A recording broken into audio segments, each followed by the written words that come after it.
हम इंसानों के पास अपनी हर सक्सेस और हर फेलियर के बहाने हमेशा मौजूद होते हैं। अगर हमारे साथ कुछ अच्छा होता है तो उनके लिए रिस्पॉन्सिबल हमेशा हम खुद होते हैं, हमारी मेहनत, हमारी डेडिकेशन और हमारे नेवर एंडिंग एफर्ट्स। वहीं अगर हम किसी भी काम में फेल हो जाते हैं तब भी हमारे पास इसके लिए बहुत सारे रिस्पॉन्सिबल लोग या कंडीशंस होती हैं। कभी अनफेयर कंपटीशन तो कभी अनफेवरेबल कंडीशंस।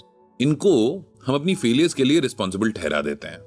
अपने अच्छे बुरे दोनों तरह के कर्मों और उनके रिजल्ट्स की जिम्मेदारी ले सकने के लिए बहुत सारी ताकत की जरूरत होती है। ये ताकत हमारे मन की ताकत होती है। हम बड़े होते हैं तो सबसे ज्यादा हमें दूसरों के जजमेंट से डरना सिखाया जाता है। कोई भी काम करने से पहले हम यही सोचते हैं कि इसके बारे में लोग क्या कहेंगे या सोचेंगे।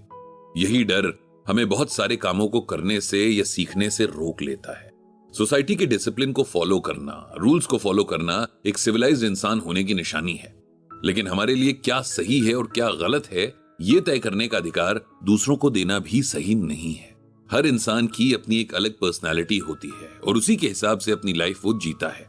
ये भी सच है कि हमारे हर अच्छे बुरे काम का इफेक्ट पूरी सोसाइटी पर पड़ता है। लेकिन अच्छे और बुरे का फर्क करना भी हमें खुद आना चाहिए, न कि दूसरे हमारे लिए तय करते रहें। ब्रिजभूषण जी और पंडित जी, इनके पास एक ऐसे ही इंसान का कॉल आया था जो लोगों के जजमेंट से बहुत ज्यादा परेशान था। ये लोग उसके अपने फ्रेंड्स थे जिनके साथ उसने बहुत लंबा टाइम बिताया था, और अब जब उसने लाइफ को एक नया टर्न देने का इरादा किया, उस पर चलना शुरू किया, तब उसके इन्हीं दोस्तों ने उसे जज करना शुरू कर दिया, उसका मजाक बनाना शुरू कर दिया और एक अच्छे काम की शुरुआत ही खराब हो गई। पंडित जी कल सुबह रोज की तरह अपना गीता ज्ञान ब्लॉग लिख रहे थे कि उनका फोन बजा। इतनी सुबह उन्हें बहुत कम कॉल आते हैं, इसीलिए उन्हें लगा कि कोई बहुत अर्जेंसी होगी, तभी किसी ने इतनी सुबह कॉल किया है। पंडित जी ने बात की तो पता चला कि यहां मामला अर्जेंसी का नहीं बल्कि एंजाइटी का था। यह कॉल पंडित जी के गीता ज्ञान ब्लॉग के एक रेगुलर रीडर का था, जो पिछले काफी टाइम से उनकी ब्लॉग पोस्ट पर काफी एक्टिव रहता था। पंडित जी को याद आया कि कल शाम को ही तो उसने बहुत रिक्वेस्ट करके उनसे उनका फोन नंबर लिया था। उसने एक के बाद एक 3 मेल किए थे और फिर पंडित जी ने उसे रिप्लाई करते हुए अपना नंबर दे दिया था। उस रीडर का नाम सचिन था और सचिन फॉरेन की किसी बहुत अच्छी यूनिवर्सिटी से पीएचडी कर रहा था। उसको अपने इंडियन कल्चर और माइथोलॉजी में बहुत इंटरेस्ट था, इसीलिए अपनी स्टडीज के साथ साथ इन सब में भी रिसर्च करता रहता था। सचिन ने बताया कि उसका इंडिया के एक छोटे से गांव से अब्रॉड तक का सफर काफी मुश्किल रहा है। वो बहुत छोटा था जब उसके फादर की डेथ हो गई थी। उसकी मदर एजुकेटेड थी, इसीलिए उन्हें उसके फादर की जगह जॉब मिल गई थी। उसके फादर एक गवर्नमेंट स्कूल में टीचर थे। उस टाइम सचिन की उम्र मुश्किल से 2 साल रही होगी। सचिन की मां के लिए इतने छोटे बच्चे की केयर के साथ जॉब को मैनेज कर पाना मुश्किल था, इसीलिए उन्होंने सचिन को कुछ टाइम के लिए उसके दादा दादी के पास गांव छोड़ दिया था। सचिन के दादाजी एक मंदिर में पुजारी थे और उनका ज्यादातर टाइम पूजा पाठ में ही बीतता था। आसपास जहां भी कोई सत्संग या कथा वगैरह होती थी, लोग उन्हें जरूर इनवाइट करते थे। छोटे से सचिन को भी दादाजी अपने साथ लेकर चले जाते थे।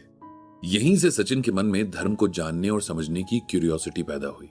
उसके दादाजी को बहुत नॉलेज थी और ये सिर्फ बुकिश नॉलेज नहीं थी, लाइफ के एक्सपीरियंसेस की आंच में अच्छे से पकाकर देखी हुई, समझी हुई नॉलेज थी, जिसका पूरा फायदा सचिन उठाता था। वो जब भी दादाजी के साथ जाता तो उसके पास सवालों का खजाना होता था। उसके दादाजी कभी भी उसके सवालों से चिढ़ते नहीं थे, बल्कि पूरी कोशिश करते थे कि उस छोटे बच्चे को और सीखने की इच्छा बने, क्योंकि वे जानते थे कि जिस दिमाग में सवाल उठते हैं वही दिमाग सीखने की भूख रखता है। इस तरह दादाजी की गाइडेंस और दादी के प्यार में सचिन का बचपन बहुत अच्छे से बीता।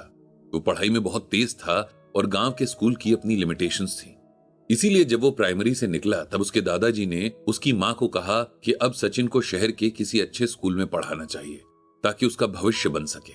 अब सचिन अपना थोड़ा बहुत ख्याल रख सकता था, इसीलिए उसकी मां उसे अपने साथ ले आई। दादाजी से उसका लगातार कांटेक्ट बना रहा, कभी चिट्ठियों से तो कभी फोन के जरिए। वे उससे कम्युनिकेशन बनाए रखते थे। सचिन ने अपनी स्टडीज के साथ साथ अपनी स्पिरिचुअल जर्नी को भी कंटिन्यू किया। अब उसके पास दादाजी के साथ साथ इंटरनेट का सहारा भी था, जहां उसे बहुत कुछ सीखने और जानने को मिल रहा था।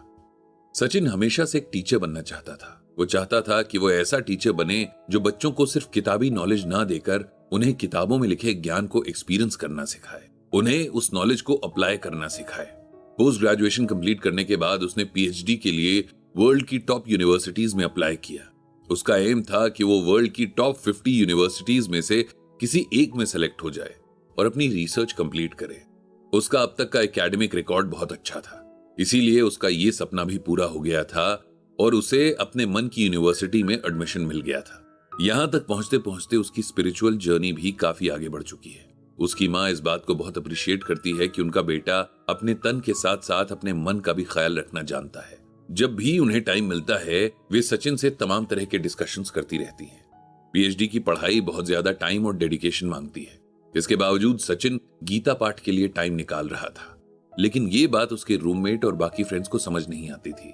उन्होंने शुरू में तो पीठ पीछे, लेकिन अब सामने से ही सचिन का मजाक बनाना शुरू कर दिया था। उनके हिसाब से सचिन इस मॉडर्न एज में इस तरह का इंटरेस्ट रखने से अपना नुकसान कर रहा है, टाइम वेस्ट कर रहा है। वे तमाम तरह के गलत लॉजिक देकर उसे गलत साबित करने की कोशिश करते, यहां तक कि उन्होंने प्रोफेसर्स को भी उसके बारे में जाने क्या क्या कह दिया था। शुरू में तो सचिन ने इस पर ध्यान नहीं दिया। वो चाहता था कि कुछ दिनों में जब सेटल हो जाएगा ये लोग कितना उसे डिस्टर्ब कर लेंगे, लेकिन अब बात बढ़ती जा रही थी। मजाक उड़ाने तक ना रहकर इंसल्ट करने तक पहुंच चुकी थी। उसे ये सब अब डिस्टर्ब करने लगा था। सचिन ने बहुत कोशिश की कि वो शांत रहे, लेकिन उसका रूममेट और रूममेट के फ्रेंड्स उसकी रिलीजियस बुक्स का मजाक बनाते थे। उसे चिढ़ाते थे कि एक तरफ तो वो वर्ल्ड की टॉप यूनिवर्सिटी में साइंस का स्टूडेंट बनकर रिसर्च कर रहा है और दूसरी तरफ धर्म कर्म की सालों पुरानी प्रैक्टिसेस को भी फॉलो कर रहा है। इस बात पर कई बार सचिन का उन लोगों से झगड़ा भी हो चुका था। सचिन पंडित जी से जानना चाहता था कि सिचुएशन में वो क्या करे, कैसे खुद को कंट्रोल करे और किस तरह से उन लोगों को जवाब दे सके जो उसके बिलीफ्स का मजाक उड़ाते हैं, इंसल्ट करते हैं। सचिन की बात सुनकर पंडित जी को श्रीमद् भगवद गीता में भगवान श्री कृष्ण की कही ये बात याद आ गई। निर्माण मोहा जित संग दोषा अध्यात्म नित्या विनिवृत्त कामा द्वंद्वैर विमुक्ता सुख दुख संज्ञैर गच्छन्त्य मूढ़ा पदम अव्ययम तत्। यहां भगवान श्री कृष्ण अर्जुन से कहते हैं कि जो भी इंसान झूठी प्रतिष्ठा, मोह तथा कुसंगति से मुक्त है, जो शाश्वत तत्व को समझते हैं, जिन्होंने भौतिक काम को नष्ट कर दिया है, जो सुख तथा दुख के द्वंद से मुक्त हैं और जो मोह रहित होकर परम पुरुष के शरणागत होना चाहते हैं, वे उस शाश्वत राज्य को प्राप्त होते हैं। इसे सिंपल वर्ड्स में इस तरह से समझना चाहिए कि जो इंसान झूठी प्रतिष्ठा यानी खुद को कुछ समझने की गलतफहमी से दूर है, जिसे चीजों या लोगों से अटैचमेंट नहीं है, जो बुरे लोगों की दोस्ती से दूर है, जिसे परमात्मा कौन है ये पता है, जिसे परमात्मा और आत्मा का रिलेशन भी पता है और जिसने फिजिकल वर्ल्ड की सारी मटीरियलिस्टिक इच्छाओं से खुद को दूर कर लिया है, जो सुख दुख, अच्छाई बुराई, निंदा या कंपैरिजन से दूर है, जो सब कुछ छोड़कर भगवान की शरण में जाना चाहते हैं, ऐसे लोग जन्म और मृत्यु से छूट जाते हैं। पंडित जी और सचिन की बातचीत का अगला हिस्सा हम आपको सुनाएंगे अगले एपिसोड में।